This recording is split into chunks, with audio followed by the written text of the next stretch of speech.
नमस्कार शेतकरी मित्रांनो, आत्ताच्या व्हिडिओमध्ये आपण पाहणार आहोत भारतामधून बांगलादेशला किती कांदा हा निर्यात झालेला आहे व त्या कांद्याची काय परिस्थिती आहे व त्या कांद्याला कसा बाजारभाव मिळालेला आहे याबाबतची सविस्तर माहिती आपण या व्हिडिओमध्ये पाहणार आहोत। तर मित्रांनो, आपल्याकडे गोजाडांगा बॉर्डरवरील कांदा निर्यात रिपोर्ट हा प्राप्त झालेला आहे।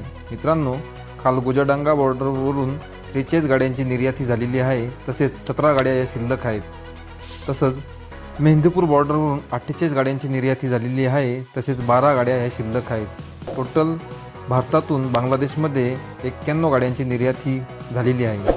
मित्रांनो, तर बघूया काल गोजाडांगा बॉर्डरवरील कांदा बाजारभाव। तर मित्रांनो, नाशिक जिल्ह्यातील कांद्याला 59 ते 62 रुपये किलोपर्यंतचा भाव हा मिळालेला आहे। तसेच नगर जिल्ह्यातील कांद्याला 59 ते 60 रुपये किलोपर्यंतचा बाजारभाव हा मिळालेला आहे। तसेच मध्य प्रदेशच्या इंदूर येथील कांद्याला 57 ते 59 रुपये किलोपर्यंतचा बाजारभाव हा बांगलादेश येथे मिळालेला आहे।